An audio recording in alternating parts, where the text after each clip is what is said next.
अस्सलाम वालेकुम dear students. आज का हमारा टॉपिक है international system of units. International system of units 1960 में एक इंटरनेशनल कमेटी बनाई गई थी जिन्होंने यानी फ़िज़िकल क्वांटिटीज़ को एक्सप्लेन करने के लिए कुछ सेट ऑफ डेफिनेशंस और स्टैंडर्ड्स को डिस्क्राइब किया था। तो ये जो कमेटी बनी थी इसको हम कहते हैं, this committee was called as system international. अब सिस्टम इंटरनेशनल की ज़रूरत इसलिए पड़ी थी क्योंकि जब साइंटिस्ट कोई साइंटिफिक इंफॉर्मेशन शेयर करते थे या ट्रेड शेयर की जाती थी एक कंट्री से दूसरी कंट्री में, तो सबका मेजरमेंट के यूनिट्स डिफरेंट होते थे। तो मेजरमेंट्स के यूनिट्स को सेम रखने के लिए, ताकि हर कंट्री एक जैसे यूनिट्स यूज़ करे फ़िज़िकल क्वांटिटीज़ के लिए, तो सिस्टम इंटरनेशनल को डेवलप किया गया था।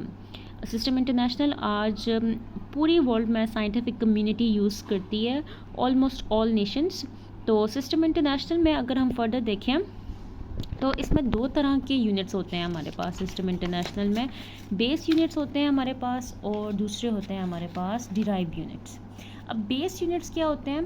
बेस यूनिट सिंपल यानी जो बेस क्वांटिटी से हमें मिलते हैं, those are called as base units.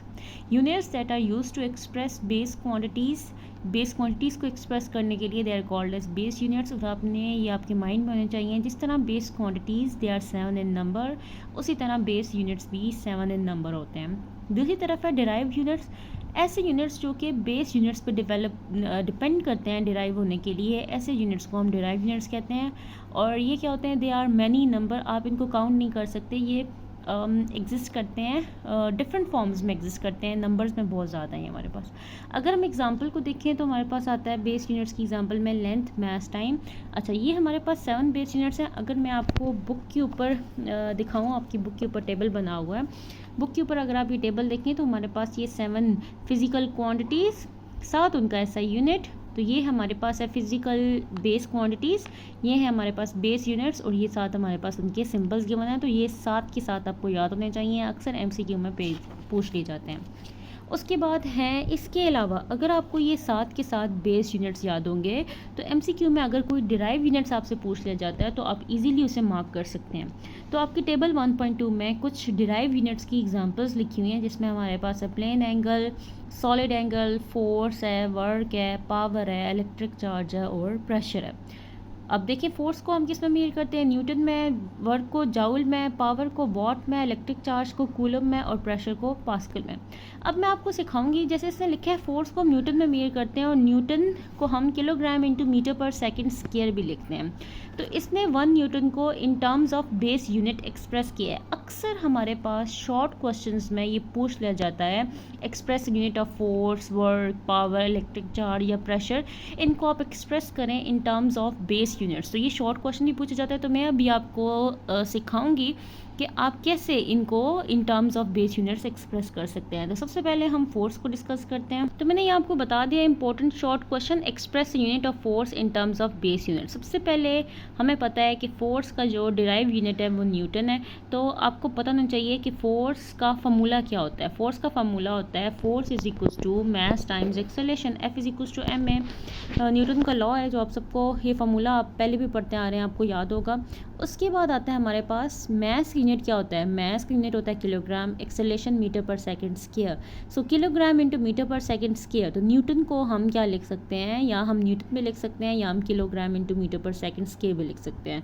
तो लेट्स सी, अगर यहाँ से कोई एमसीक्यूज आ जाता है, यूनिट ऑफ फोर्स इज, उसमें kilogram into metre per second square भी गिवन होता है, न्यूटन भी गिवन होता है। तो इसीलिए ये ज़रूरी है कि आपको ये फार्मूला डिराइव करना आता हो, ताकि आपके पास अगर कोई एमसीक्यू आ जाए तो आप कंफ्यूज ना हो।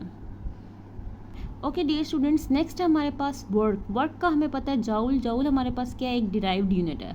वर्क का फॉर्मूला क्या होता है? वर्क डिपेंड करता है फोर्स और डिस्प्लेसमेंट के ऊपर। Force again M A, mass times acceleration है। डिस्प्लेसमेंट क्या है? डी, यूनिट है, लेंथ का यूनिट, लेंथ है कोई भी डिस्प्लेसमेंट, कितना कोई बॉडी ने मूव किया है या किसी चीज़ पे आपने फोर्स लगाई है तो उसमें कितनी डिस्प्लेसमेंट आई है। मास का अगेन हमें पता है यूनिट क्या होता है। मास का अगेन यूनिट किलोग्राम, एक्सेलरेशन का मीटर पर सेकंड स्क्वायर और डिस्प्लेसमेंट को हम मीटर।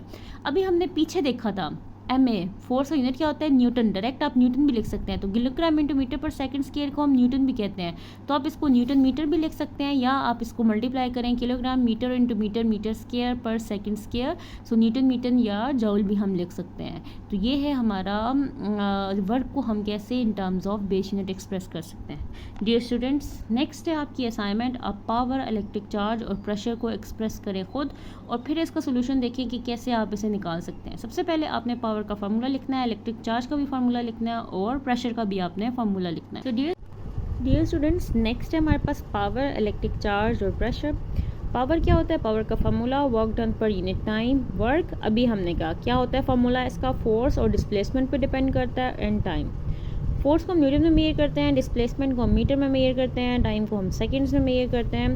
तो क्या होगा? न्यूटन मीटर पर सेकंड, या हम इसे 1 न्यूटन मीटर किसकी इक्वल होता है? अभी हमने पढ़ा है वर्क किसको मेजर करते हैं? जूल में हम मेजर करते हैं। सो जूल पर सेकंड भी हम इसे लिख सकते हैं न्यूटन मीटर पर सेकंड, या आप इसे लिख सकते हैं, न्यूटन को ओपन कर लें। न्यूटन क्या होता है? Kilogram into metre per second square times metre. ये सेकंड है, एस है, ये ऊपर जाएगा तो क्या होगा? S-1। तो आप क्या कहेंगे? Kilogram into metre square per second square. अगर आपको ये स्टेप नहीं समझ आया तो मैं इसको आपको ईजी बना देती हूँ।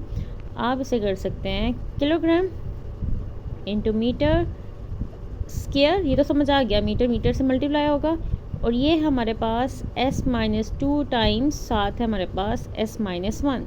सो -2 -1 इज़ -3, बेसिस सेम हो, पावर्स ऐड होती हैं। So kilogram into metre square into second cube -3। Dear students, next है हमारे पास electric charge. Electric charge is very simple. Simple Q is equals to IT। Current को हम एम्पेयर में major करते हैं, टाइम को हम सेकंड में मेजर करते हैं। So it's Q is equals to IT।